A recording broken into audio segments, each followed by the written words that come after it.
Voilà, il est 11h01. Vous êtes invités chaleureusement et très bienvenus dans cette séance d'information. Nous sommes pour l'instant une petite trentaine de personnes, sans doute que d'autres vont nous rejoindre. Je m'appelle Felipe Van Kersbilk, je suis secrétaire général de la CNE, qui est un des syndicats de la CSC.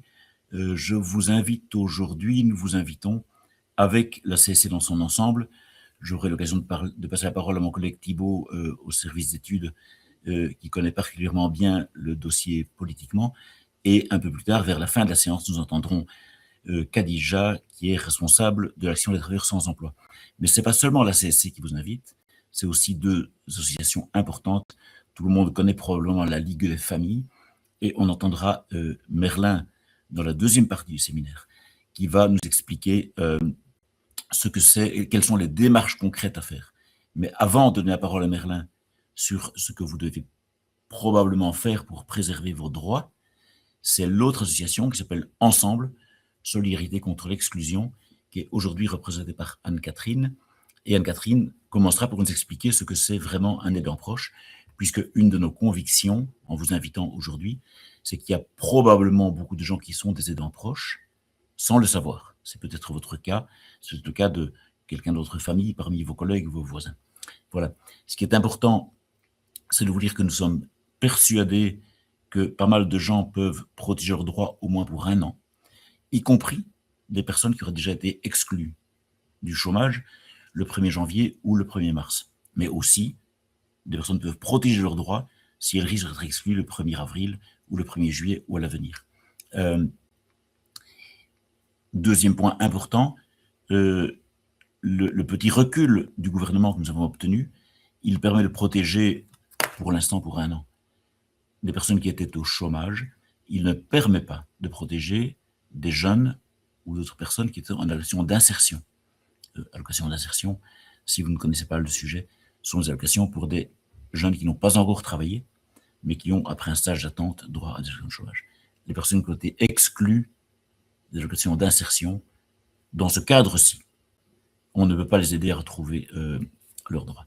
Par contre, les gens qui étaient au chômage, peut-être qu'on peut préserver leurs droits. Sans doute, vous direz, préserver des droits pour 1 an, ce n'est pas assez, et nous serions d'accord avec vous. Tout à la fin de cette discussion, on va essayer de finir à midi précise, on vous proposera des pistes pour dire on continue ce combat, on a gagné une petite bataille contre ce gouvernement qui est vraiment le gouvernement des riches et des patrons. On n'a évidemment pas gagné la guerre, mais on ne va pas s'arrêter là. Voilà, je ne vais pas être trop long parce que le temps est précieux et que vous êtes ici pour des questions importantes qui peuvent préserver ou récupérer vos droits. Et donc, je vais d'abord donner la parole à Thibault Delex du service d'études de la CSC, qui va nous expliquer qu'est-ce qui se passe, comment on en arrive à cette situation catastrophique. Thibault, merci. Merci Felipe. Bonjour à toutes et tous. Donc très rapidement, la façon dont on va aborder les choses ici, c'est qu'on va donc faire un retour sur la façon dont le gouvernement a travaillé et la façon dont on a abouti à la solution qu'on connaît. On reviendra ensuite donc sur qui est potentiellement un aidant proche et comment est-ce que on peut le faire reconnaître, les démarches pour que cette reconnaissance ait bien lieu. On interviendra brièvement sur les actions qui peuvent être entreprises aussi pour continuer ce combat dans le futur. Et on terminera, comme je l'annonçais dans le chat, avec une séance de questions-réponses. N'hésitez pas à préparer par écrit l'une de l'autre interrogation que vous auriez et auquel on n'aurait pas répondu dans les explications qu'on va donner. Alors, sans plus attendre, un petit rappel des faits, en quelque sorte. La première chose à savoir est que ici, on s'apprête à vous présenter une procédure et une solution qui ne représentent pas du tout ce que nous aurions aimé faire. Ça, on se permet d'insister lourdement. On se réjouit qu'il y ait quand même une demi-solution qui soit advenue, qui ait été mise au point, mais si jamais nous avions été au gouvernement, si jamais nous avions pu rédiger cette loi, on l'aurait fait très différemment. Les libéraux, lorsqu'ils sont arrivés au pouvoir, avait vraiment développé une obsession à propos de la question du chômage. Il voulait absolument exclure les personnes qui étaient au chômage depuis un certain temps. Cette obsession était telle qu'il ne voyait pas toute la complexité du chômage, le fait qu'il y a beaucoup de personnes qui sont au chômage, mais qui en parallèle, en réalité, travaillent, mais ne travaillent pas assez pour ouvrir leurs droits. Et alors, toute une série de statuts ou de personnes qui sont dans des situations où elles aimeraient beaucoup pouvoir travailler, mais en fait, elles font déjà énormément à la maison.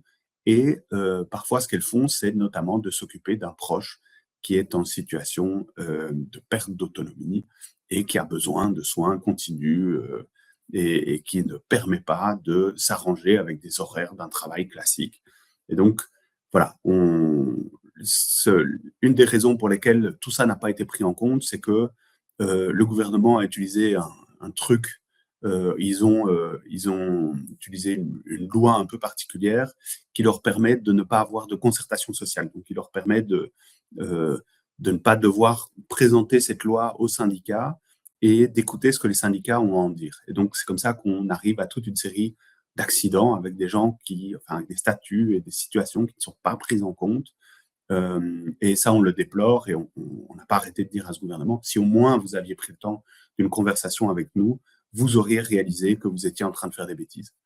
On salue ici le travail de toute une série d'acteurs de première ligne, à commencer par les ASBL d'aidants proches et aussi la Ligue des familles qui ont mené, et le collectif Ensemble, qui ont mené un très très beau travail de collecte de témoignages et de visibilisation de cette situation dans les médias. Ça a suscité tellement d'émoi auprès de l'opinion publique que tant le MR que les engagés se sont trouvés vraiment mal pris et obligés de fournir une forme de solution. On a perdu les diapos. Et cette forme de solution, elle a été bricolée dans l'urgence. Elle a été bricolée sans qu'on ait vraiment, sans que les partenaires de la majorité gouvernementale aient admis de prévoir un peu d'argent, donc une partie de budget pour cela. Et c'est comme ça qu'on arrive à une solution qui est, à notre sens, beaucoup trop complexe et qui n'est pas assez protectrice pour des personnes qui se trouvent dans votre situation. Mais pour plus de détails, je cède tout de suite la parole à Anne-Catherine qui va nous indiquer. Non, je vois que c'est un ancien, très bien, peu importe, qui va tout de suite nous indiquer quelles sont les personnes qui peuvent potentiellement se qualifier comme aidants proches. Voilà. Oui, merci. Bonjour tout le monde. Donc voilà, ce qui est vraiment important de savoir, c'est que quelquefois, on se retrouve à fournir une aide régulière, continue, à une personne qui est soit en situation de perte d'autonomie, soit qui peut avoir un handicap, soit une maladie grave, etc. Et on n'a pas toujours tendance à penser qu'on est aidant proche. On ne se reconnaît pas toujours comme aidant proche, ou on n'a pas une reconnaissance officielle comme aidant proche. Et donc, il faut vraiment partir du point de départ d'une définition qui est assez large. Et si vous entrez dans cette définition, potentiellement, il y aura la possibilité, sous condition, de pouvoir prolonger, donc reculer la fin de droit des allocations de chômage de 12 mois. Merlin vous expliquera les portes d'entrée possibles dans ce système dit de dispense. Mais donc, qu'est-ce qu'un aidant proche? C'est toute personne qui, de manière régulière et continue, fournit des soins à un enfant ou un adulte dans une situation de dépendance, handicap, maladie grave, perte d'autonomie due à l'âge ou à un autre facteur, et ce, même si elle n'a pas de reconnaissance officielle, comme je le disais, comme aidant proche, ou qu'elle ne s'identifie pas comme telle. Ça veut dire que si vous vivez, par exemple, vous vous occupez, par exemple, de votre mère qui est âgée, qui est en perte d'autonomie, que vous faites ça de manière assez régulière, vous, potentiellement, vous pouvez être considéré comme aidant proche. Donc, c'est vraiment important d'avoir cela en tête parce qu'on pense, je ne suis pas la seule à le penser, mes collègues ici aussi, on en parlait encore juste avant, on pense que pas mal de personnes sont potentiellement concernées et ne le savent pas en fait. Donc, n'hésitez pas à en parler autour de vous. Voilà pour la définition de l'aidant proche.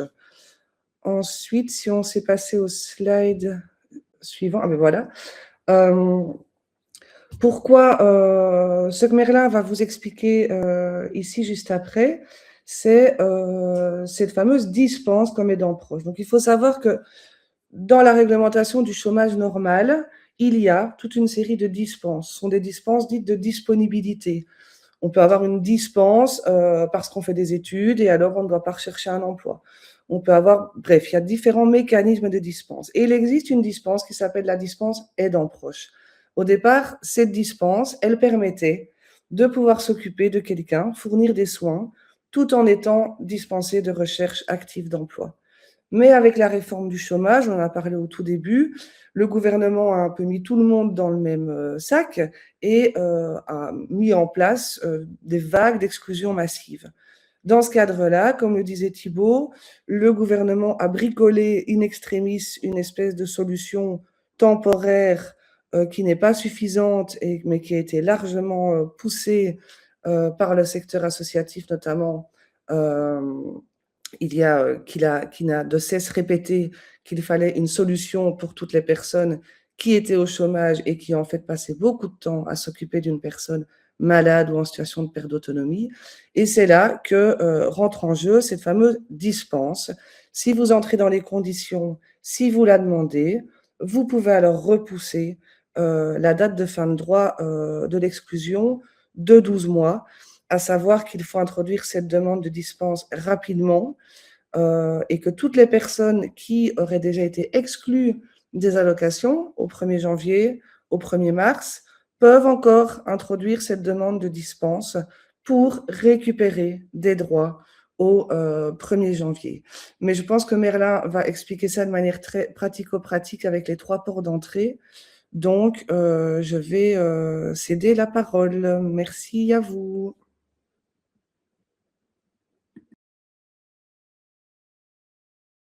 Ouais, alors, donc il y a effectivement théoriquement 4 chemins qui sont possibles pour vous pour avoir une reconnaissance de ce statut d'aidant proche et donc pour éviter une exclusion du chômage. En fait, dans les faits, il y en a 3. Je vais juste citer le fait que si vous aidez quelqu'un qui est en soins palliatifs, cette dispense, elle est aussi théoriquement possible, mais on vous déconseille d'aller par ce chemin-là parce qu'en fait, dans la plupart des cas, ça ne va pas vous sauver.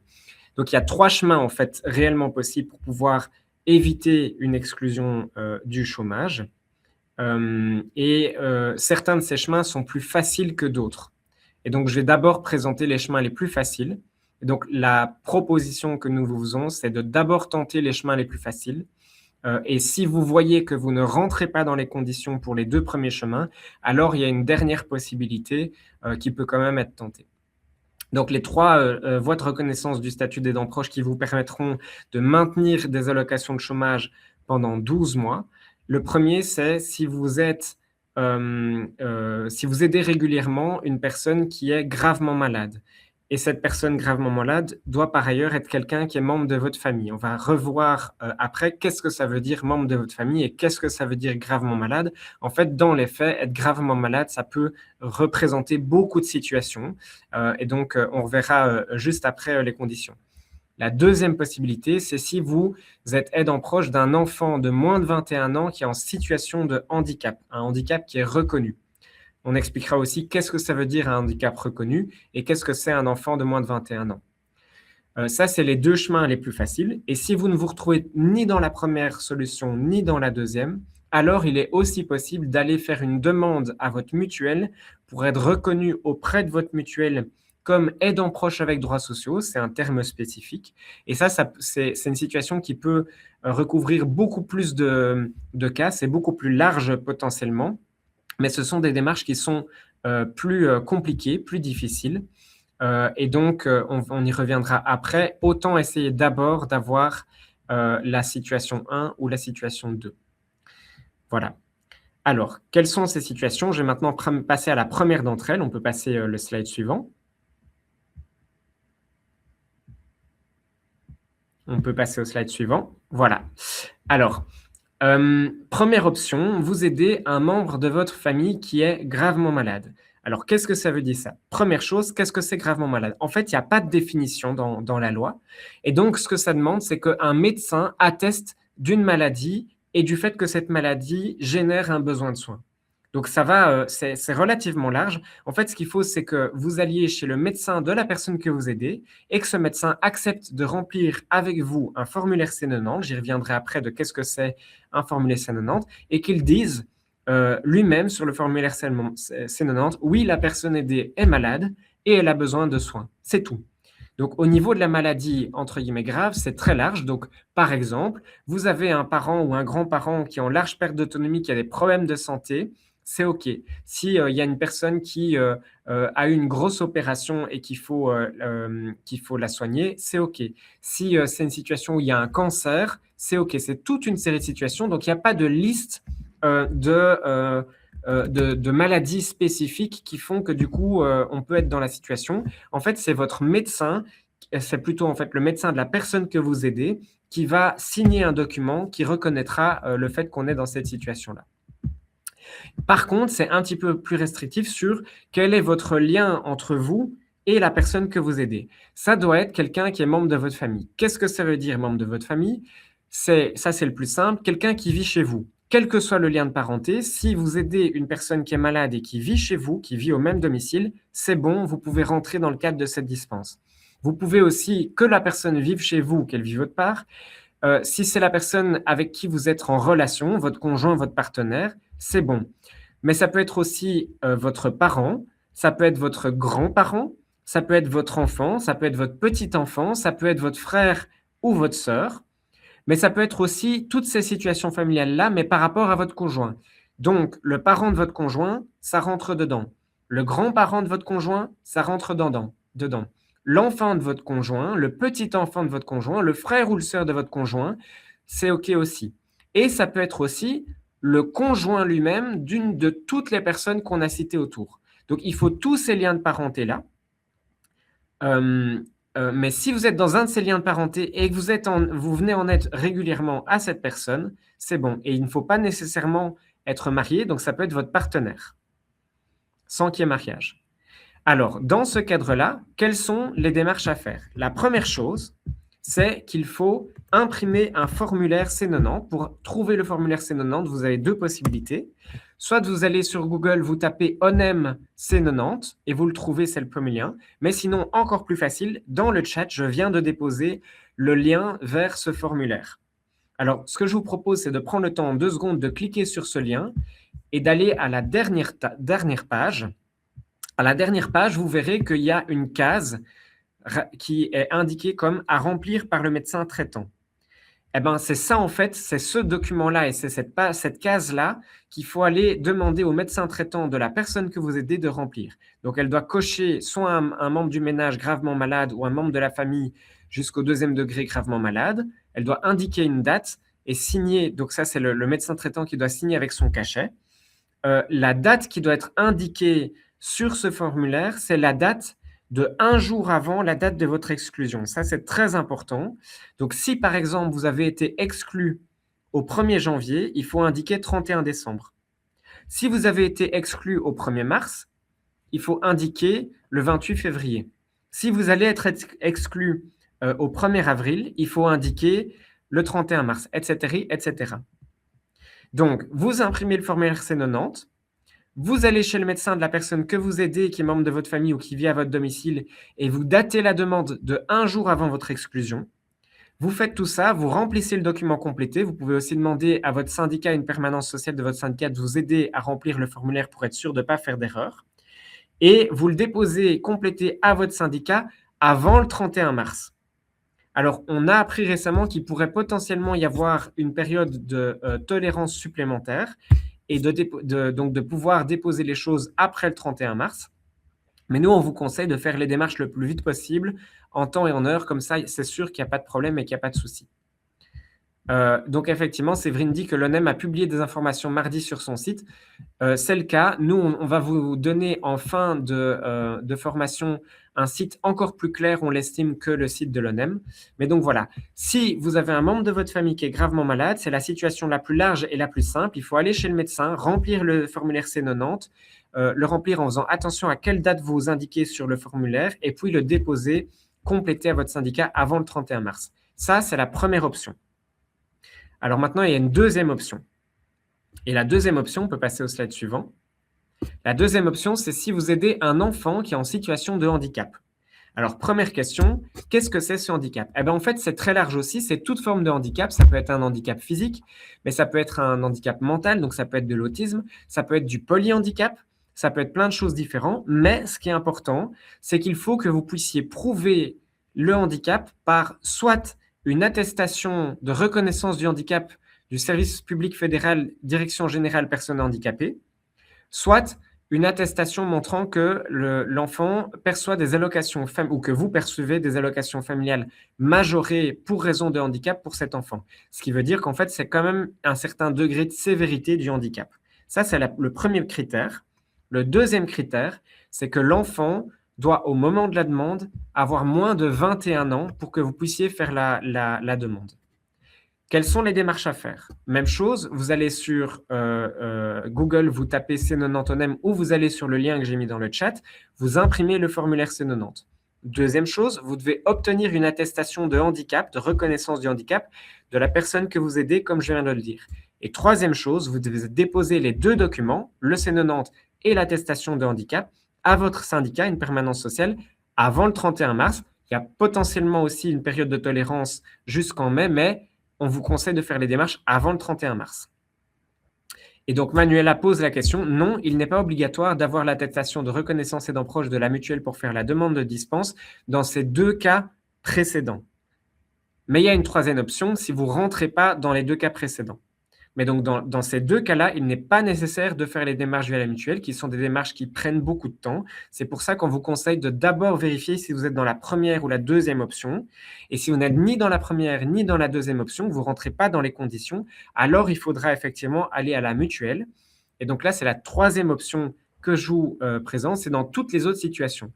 Alors, ça peut être une situation de perte d'autonomie d'une personne âgée. Ça peut être aussi une autre personne que quelqu'un qui a un enfant en situation de handicap, mais qui est en situation de handicap que vous aidez. Ça peut être une maladie grave, mais pour quelqu'un qui n'est pas membre de votre famille dans les conditions décidées précédemment.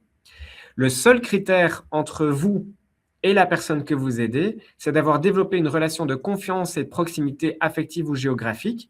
Et l'idée, c'est que vous ayez une aidance qui est quand même fort fréquente par rapport à cette personne. Alors, en fait, ce qui va se passer dans ce cas-là, c'est que la mutuelle va vérifier le degré de dépendance de la personne. Il faudra faire la vérification. Il y a plein de situations différentes. Et donc, ça, c'est la mutuelle qui vous aidera à vérifier dans quelle situation vous êtes et qui vérifiera si vous êtes dans la situation ou pas. C'est possible que vous soyez dans la situation, mais c'est possible que, par exemple, la gravité de la dépendance de la personne aidée ne soit pas suffisamment grande et que, du coup, ce ne soit pas possible. Donc, ce qu'il faut faire dans ce cas-là, c'est d'aller à la mutuelle et de voir ce qui est possible de faire. Quelles sont les démarches concrètement à faire? Vous imprimez le formulaire C90 sur le site de l'ONEM. Vous prenez rendez-vous avec votre mutuelle en demandant un rendez-vous pour une reconnaissance aidant proche avec droits sociaux. C'est les termes, reconnaissance aidant proche avec droits sociaux. Et il faut y aller avec la personne que vous aidez ou avec son représentant légal. Attention, dans ce cadre-là, peut-être qu'il faudra 2 rendez-vous parce que la mutuelle, elle va en fait vérifier avec vous si vous êtes dans la situation et dans quelle situation concrète vous êtes, et potentiellement, elle va vous demander des démarches supplémentaires pour lui déposer une autre attestation qui prouve le degré de dépendance de la personne que vous aidez. Une fois que la personne a examiné votre cas, si elle vous reconnaît comme effectivement aidant proche avec droits sociaux, elle va vous donner une attestation de reconnaissance avec droits sociaux.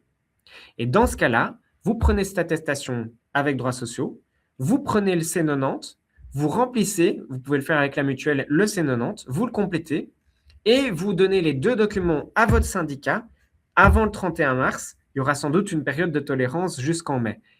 Et donc, dans ce cas-là, de nouveau, attention à la date que vous demandez. La date, elle doit commencer un jour avant, au minimum un jour avant la date de votre exclusion. Et la date de fin, c'est 1 an après. Voilà. Donc, je le redis, il y a 3 options. Vérifiez d'abord si vous êtes aidant proche d'une personne gravement malade.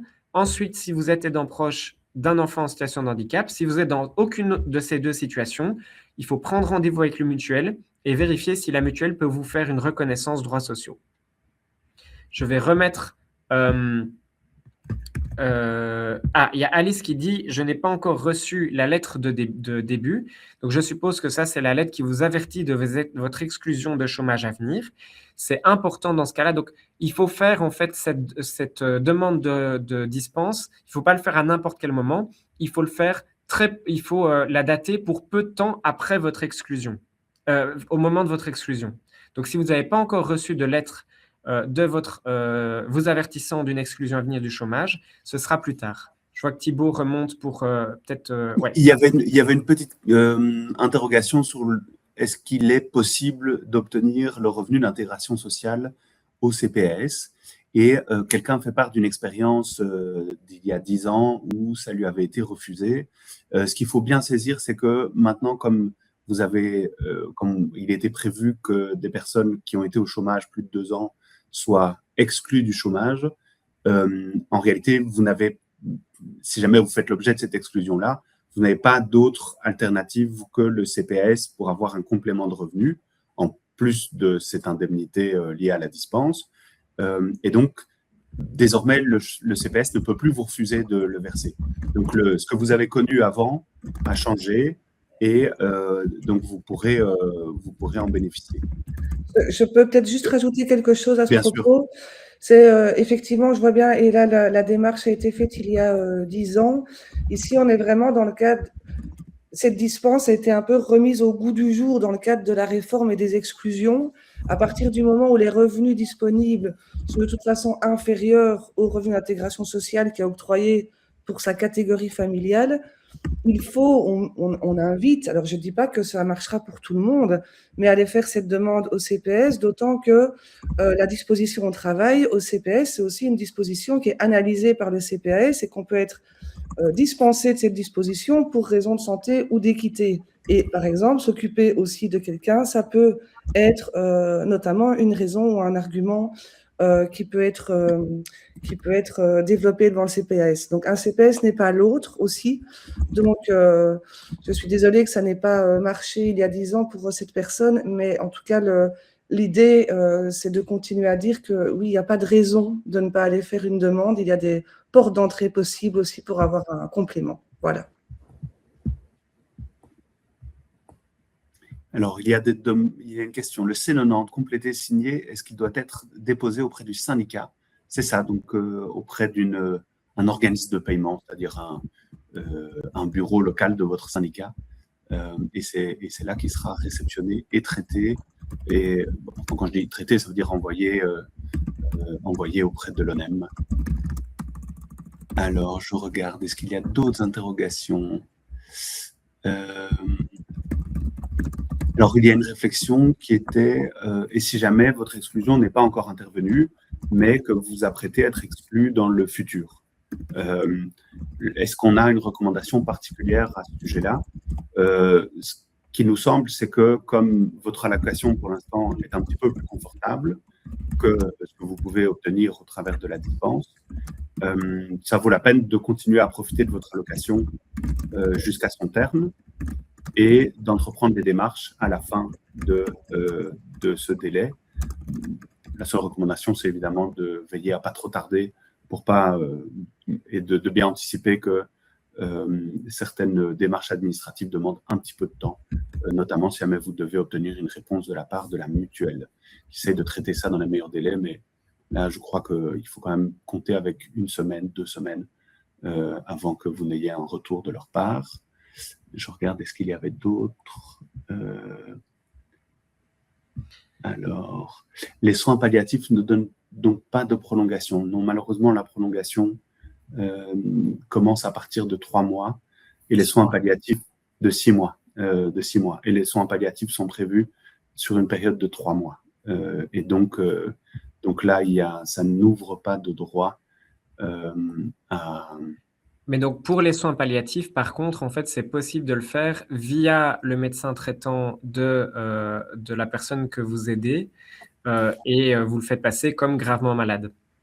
Puisque quand on est en soins palliatifs, on est en maladie grave quelque part. Et donc, potentiellement, il y a peut-être moyen via ça. Et il faut que la demande de dispense soit effectivement datée, qu'elle dure au moins 6 mois. Et nous, on conseille de mettre 12 mois de demande.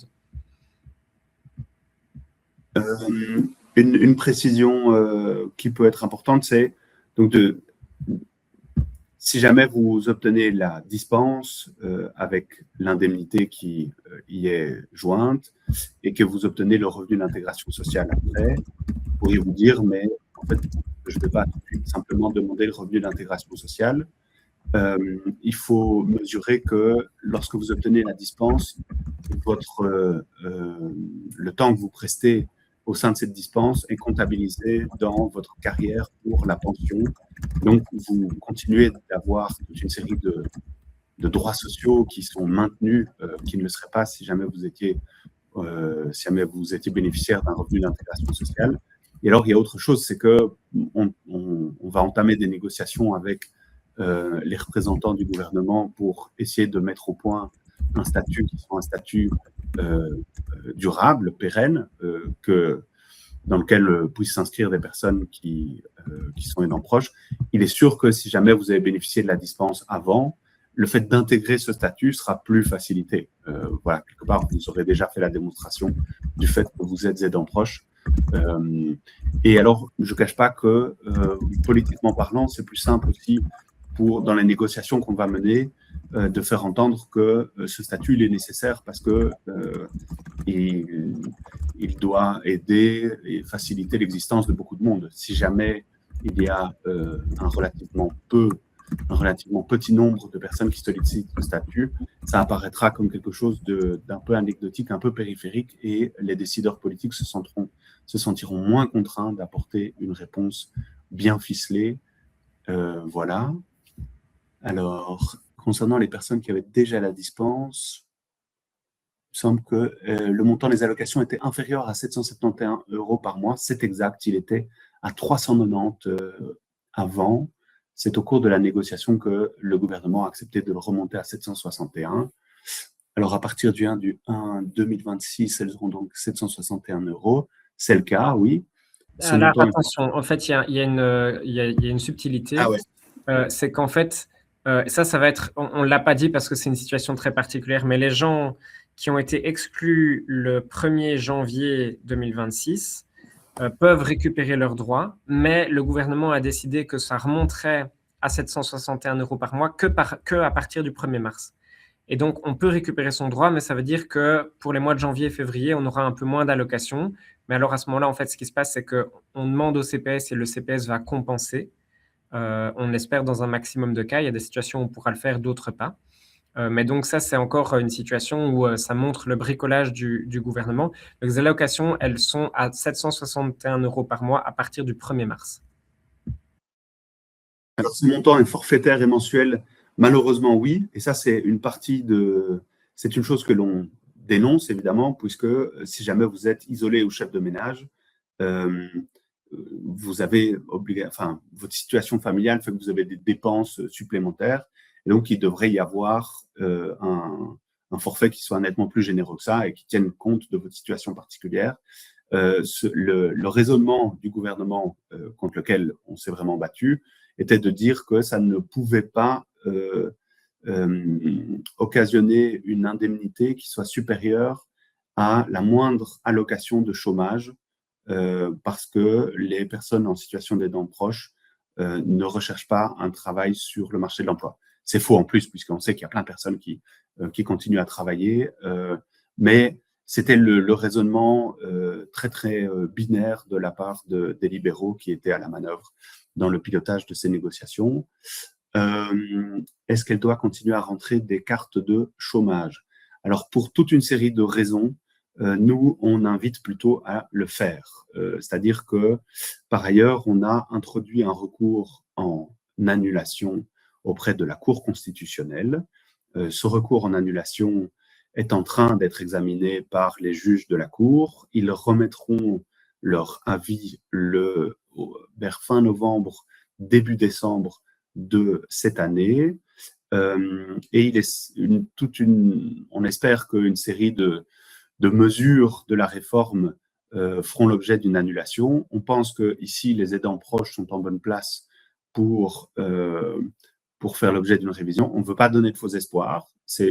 On n'est pas en contact direct avec les juges de la Cour, mais voilà, on trouvait que c'était un des points d'argumentaire où nos avocats avaient vraiment bien travaillé. On avait trouvé des motifs légaux assez convaincants. Et si jamais cette décision devait être annulée, si jamais vous avez continué à rentrer des cartes de chômage, alors il est beaucoup plus facile de vous retourner vers l'ONEM et de démontrer que le chômage auquel enfin, de démontrer l'ampleur du chômage auquel vous auriez pu prétendre et donc de rétroactivement vous rembourser ce chômage. Voilà. On ne sait pas encore si jamais il y a une décision d'annulation, ça va de nouveau créer tout un micmac administrativo-légal pas simple, mais par prudence, on invite à le faire. Alors, si la personne décède, est-ce que le bénéficiaire de la dispense doit faire une demande d'arrêt de la dispense sur le C90 ? Oui, c'est une des conditions de sortie du statut d'aidant proche. Ouais, en théorie. Enfin, Ah oui. Ça fait partie des situations un peu floues. On aide une personne gravement malade. Ce qui est demandé, c'est d'arrêter, mais le risque, effectivement, de la demande d'arrêt, c'est que ça supprime le droit au chômage de ce fait-là. Alors, une dernière question. Mieux vaut faire valoir son droit d'équité au CPS pour l'instant. Pour certaines catégories, non. Comme je l'exprimais, si jamais vous voulez préserver vos droits sociaux et notamment la comptabilité de ce temps-là dans le calcul de votre carrière pour votre pension future, c'est plus intéressant de solliciter la dispense. Maintenant, on sait bien que voilà, c'est effectivement un petit peu plus de démarche administrative, mais on vous invite quand même vraiment à le faire. Alors, je suppose que les personnes sollicitant la dispense d'aidant proche doivent bien être restées inscrites comme chercheurs d'emploi pour obtenir l'effet rétroactif. Oui, donc c'est tout l'enjeu où il faut que le premier jour de votre aidance proche tombe un jour avant la fin de votre chômage. Et donc, à nouveau, si jamais vous avez été exclu au 1er janvier, il faut que sur le formulaire C90, le médecin ou la mutuelle atteste du fait que vous avez été aidant proche au moins à compter du 31 décembre 2025. Voilà, je ne sais pas s'il y a encore d'autres interrogations auxquelles on n'aurait pas répondu. J'ai peut-être loupé quelque chose, mais il y a eu il me semble, des questions sur CPS, équité, aidant proche. On va y revenir juste après sur, mais en fonction de sa situation familiale, qu'est-ce qu'il faut faire comme démarche entre la dispense aidant proche et le CPS? On y vient juste après. Je te laisse peut-être alors enchaîner. Je t'en prie. Ouais, super. Donc, 761 € par mois, c'est quoi en fait? C'est ce qui correspond pour les gens qui sont au chômage au statut cohabitant au montant maximum qu'ils peuvent recevoir par mois s'ils n'ont aucun jour de travail dans leur mois de chômage. Et donc, cette solution qui a été bricolée par le gouvernement pour les personnes qui sont au statut cohabitant au CPS, pendant 12 mois, c'est une bonne nouvelle parce que ça leur permet de maintenir les mêmes revenus que ce qu'ils avaient jusqu'à maintenant. Mais pour toutes les autres situations familiales, donc les gens qui sont à charge de famille, au chômage, ceux qui sont chefs de famille, les personnes qui vivent en ménage avec un partenaire qui lui-même est au chômage ou au CPS, ou alors les personnes qui vivent seules et qui aident quelqu'un qui ne vit pas à leur domicile. Toutes ces autres personnes peuvent aussi accéder à la dispense, mais le fait d'aller sur cette dispense va diminuer leurs revenus par rapport à ce qu'ils gagnaient avant au chômage. Mais ça leur évitera d'avoir des revenus encore plus faibles, ce qui serait le cas s'ils étaient allés au CPS. Et donc, en fait, ce que nous, on conseille dans ces situations-là, donc pour toutes les personnes qui ne sont pas cohabitantes, c'est de quand même faire la demande de dispense. Donc, les chefs de famille, les personnes qui vivent en ménage avec un partenaire qui est lui-même au chômage ou en CPS, et les personnes qui vivent seules, il faut aussi faire la demande de dispense, mais en parallèle, et ça c'est très important, il faut en même temps faire une demande au CPS. Pourquoi est-ce qu'il faut faire la demande de dispense quand même? Pour 3 raisons. La première, c'est que si on ne la fait pas, à long terme, il y aura un impact négatif dans la pension. Et nous, on veut éviter que les aidants proches ils soient sanctionnés à long terme dans leur pension. Deuxième chose, c'est parce que les CPS, c'est ce qu'on appelle une aide résiduaire.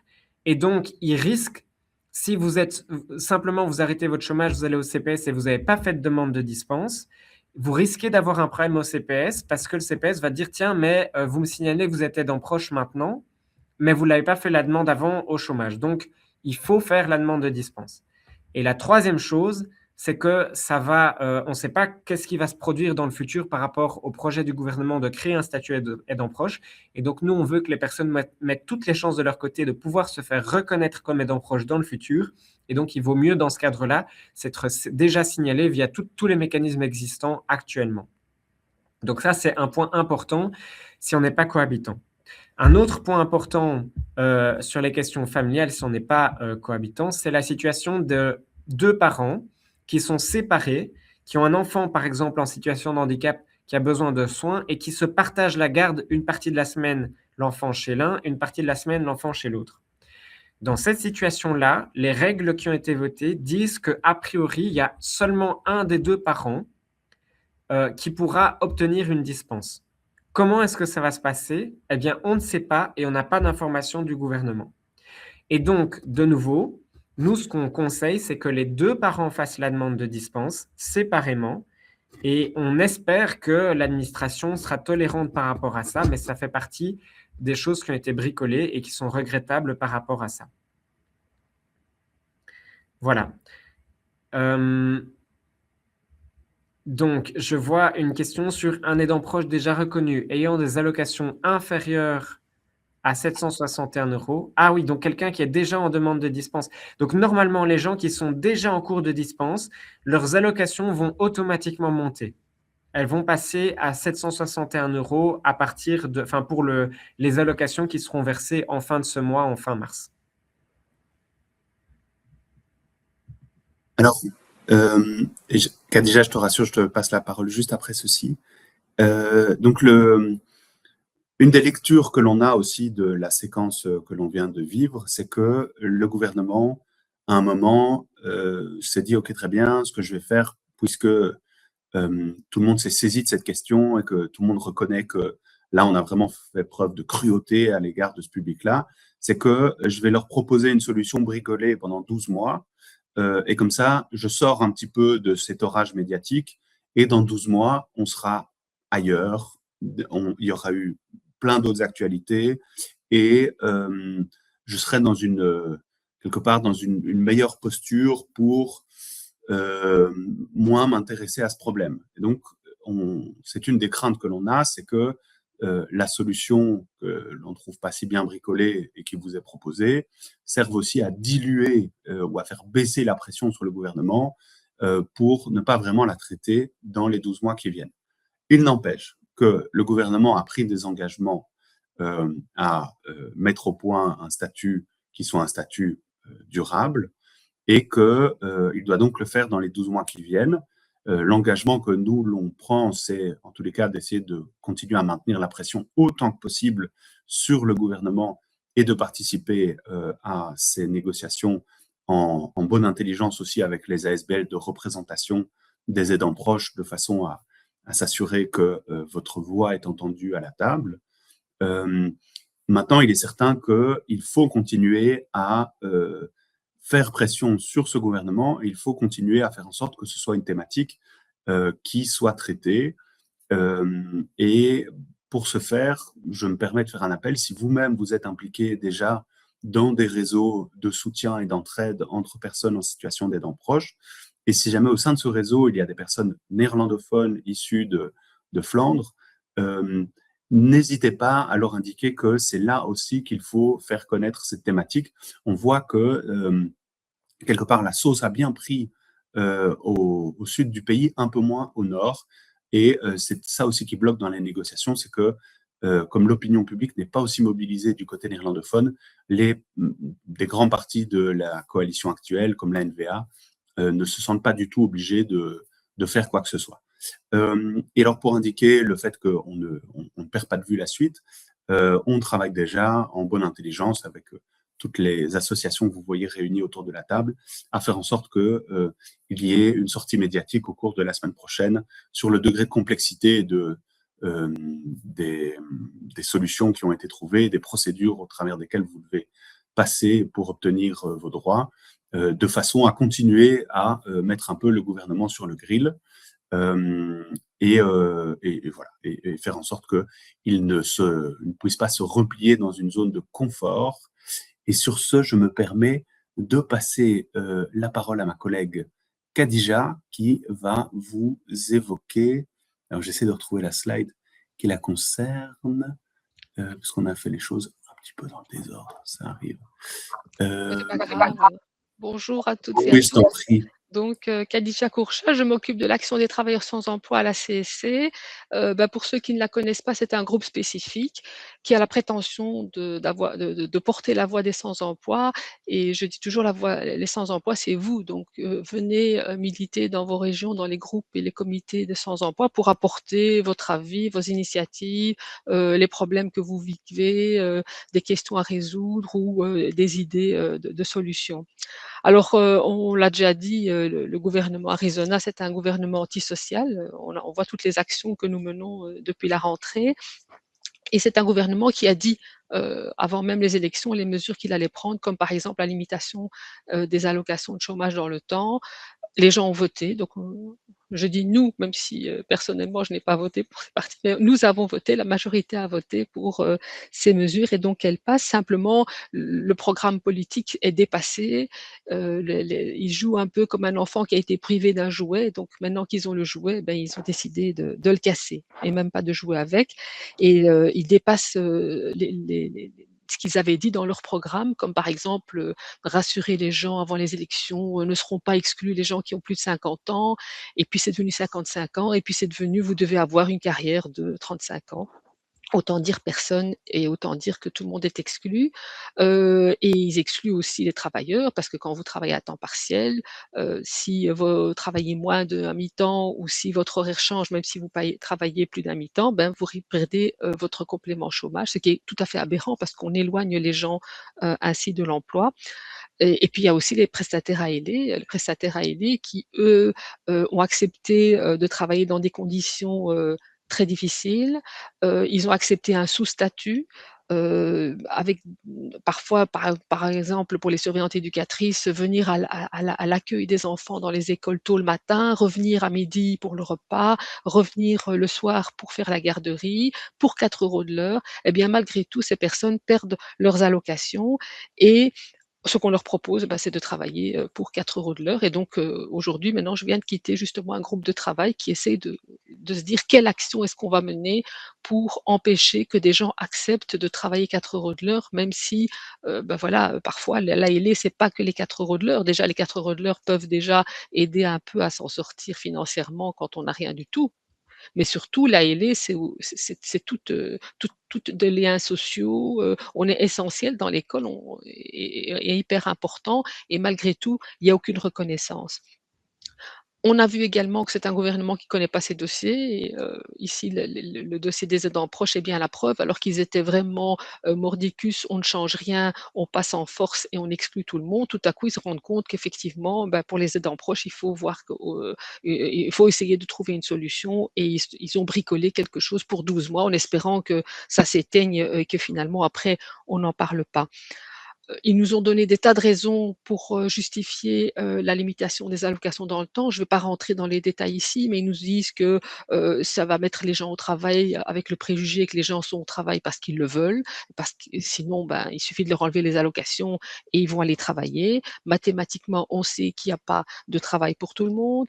Ils disent aussi qu'il y a plein de postes qui ne sont pas pourvus. Ils appellent ça les pénuries d'emploi. Nous, on sait déjà que c'est d'abord parce que les patrons veulent choisir et ne pas avoir un candidat et au moins 4, parfois 5, 6 personnes qui sont tout à fait aptes pour le job, mais si j'ai moins de 5 personnes parmi lesquelles je dois choisir, eh bien, je décide qu'il y a pénurie. Et en plus, une fois que les gens sont engagés, la difficulté pour les patrons, c'est plus de garder la personne que de vraiment la trouver. Alors, on parle aussi du coût de la sécurité sociale. Pour la sécurité sociale, le chômage coûte très cher. C'est un mensonge. Moins de 3% du budget de la sécurité sociale est consacré au chômage et avec toutes les exclusions, ça va encore diminuer plus. Donc, c'est du mensonge. C'est pas avec ça qu'on va rétablir les finances de la sécurité sociale.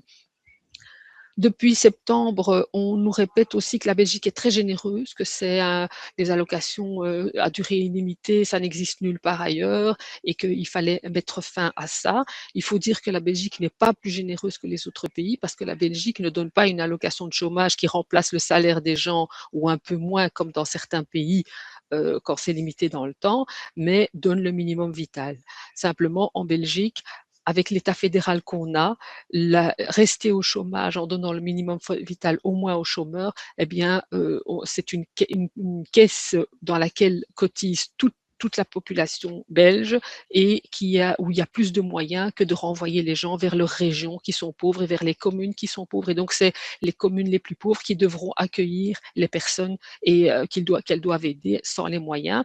Et puis, et donc, ce minimum vital, on le donne, si vous comparez le montant qu'on reçoit à la mutuelle, à la pension, au CPS ou au chômage, c'est plus ou moins le même montant. Donc, on n'est pas si généreux, la Belgique n'est pas si généreuse que ça. Et enfin, on nous parle du taux d'emploi en disant, voilà, l'Europe nous oblige à augmenter notre taux d'emploi. Il faut 80% des gens qui soient au travail.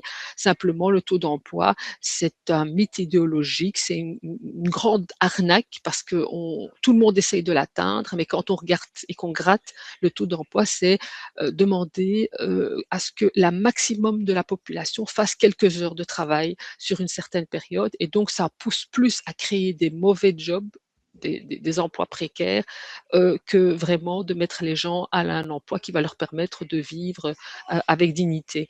Donc, toutes ces questions, on les travaille, on en est conscient, la population peut-être un peu moins. Maintenant, on voit avec ces mesures, malheureusement, ce qu'il y avait vraiment derrière cette limitation. Mais moi, je vous invite à rejoindre un groupe de votre région parce que c'est dans ces groupes-là qu'on découvre cette réalité-là et qu'on peut être debout, revendiquer et dire c'est inacceptable cette mesure et ne pas se cacher parce qu'on est un chômeur profiteur. Nous avons pour le moment 3 campagnes ou 3 actions sur le terrain. Nous menons une enquête avec l'UCL pour voir l'impact de la limitation des allocations de chômage dans le temps et je vous invite vraiment à y répondre et à la diffuser, pas sur les réseaux sociaux, s'il vous plaît, mais entre groupes privés et dans des cercles qui sont connus et en qui on a confiance pour ne pas être saboté dans notre enquête. Mais en tout cas, nous voulons une enquête sérieuse et avec au moins 1000 personnes. On en a déjà 500, mais le temps passe très vite et on aimerait bien pouvoir présenter les premiers résultats en octobre. On a également une campagne de témoignages audio sur Facebook où des gens exclus viennent parler de leur vécu et donc montrer que ils ont travaillé, c'est pas les gens qui ont dormi pendant 20 ans, parce que c'est comme ça qu'on a fait passer la mesure.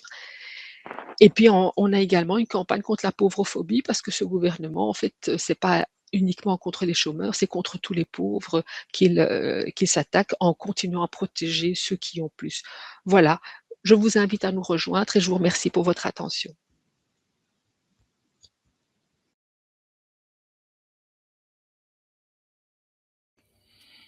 Encore une chose, j'ai mis mes coordonnées dans le chat si jamais vous avez des questions, aussi bien à propos des aidants proches. Vous avez un aidant proche avec une question et vous ne savez pas quoi y répondre. J'ai mis mes coordonnées ou bien par rapport au groupe TSE.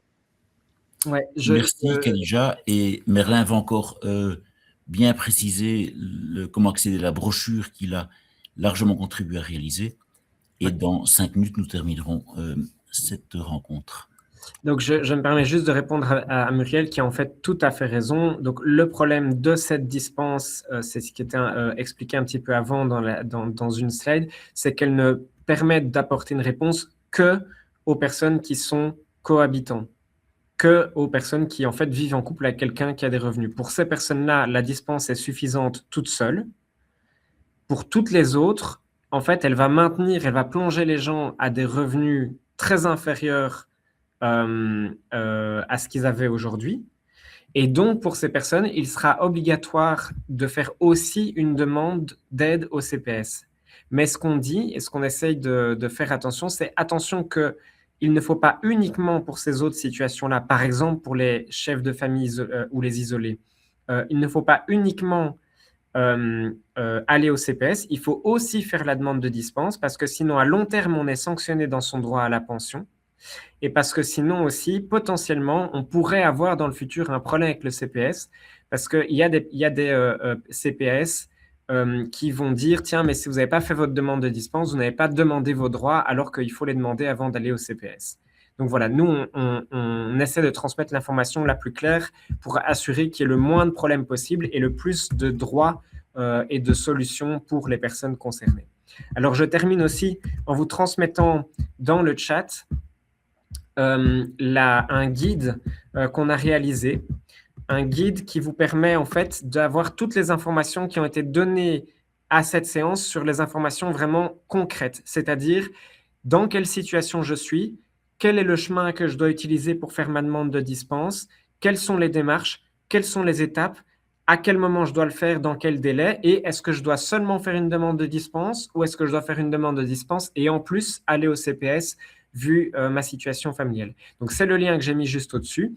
Là, vous retrouverez vraiment toutes les informations. S'il y a un souci avec que ce soit une mutuelle, que ce soit un service social d'un syndicat, que ce soit un CPAS, n'hésitez pas à transmettre aussi ce guide et si la situation continue d'être bloquée, vous pouvez nous recontacter aussi.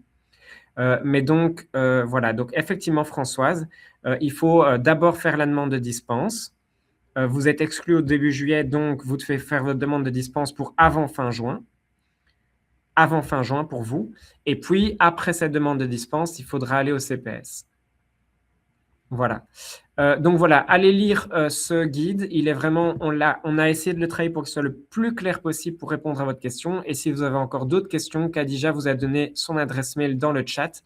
Et donc, si après le guide, ce n'est pas suffisant, on peut essayer de retrouver, de regarder par rapport à votre situation personnelle si vous avez des difficultés.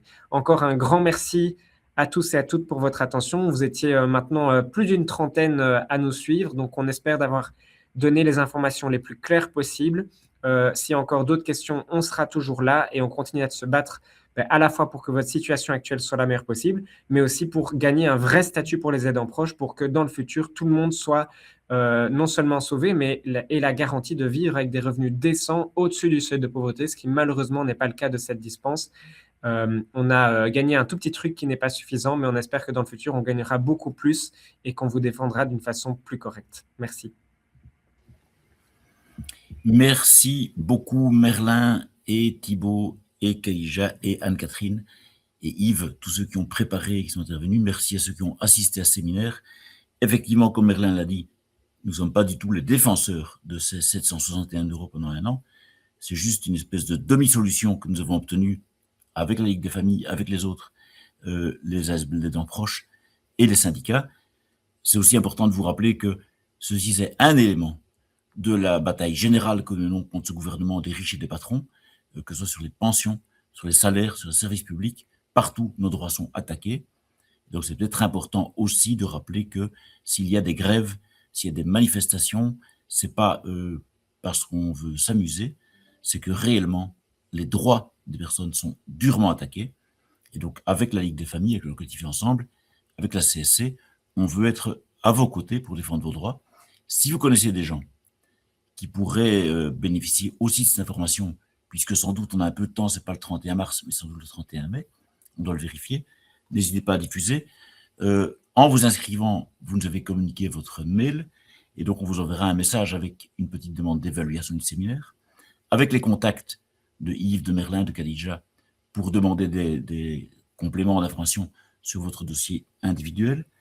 On vous joindra évidemment aussi la brochure que Merlin a collée dans le chat, si jamais pour certains d'entre vous, c'est plus facile de l'avoir par mail que de l'avoir à travers le chat. Et vous aurez aussi dans ce mail un lien pour revisionner cette séance d'information. Peut-être pas nécessairement pour vous, parce que vous l'avez déjà vu aujourd'hui, mais peut-être que vous connaissez des gens qui n'étaient pas disponibles aujourd'hui, mais qui seront contents de pouvoir regarder cette séance d'information. Il y aura probablement, dans les semaines qui viennent, une 3e édition, puisqu'on a un peu plus de temps que ce qu'on croyait. En tout cas, l'essentiel, c'est de se dire que la bataille pour défendre les droits, la dignité des travailleuses et travailleurs en Belgique, elle n'est pas finie. Que notre conviction, c'est qu'on peut sortir du désert de l'Arizona et qu'on va le faire, mais on ne sait pas le faire sans vous, sans les travailleuses et les travailleurs. Et donc, aujourd'hui, on était là pour défendre vos droits individuels, mais aussi, vous l'avez bien compris, pour défendre le combat collectif contre ces injustices. Merci beaucoup et à bientôt. N'hésitez pas à nous contacter encore.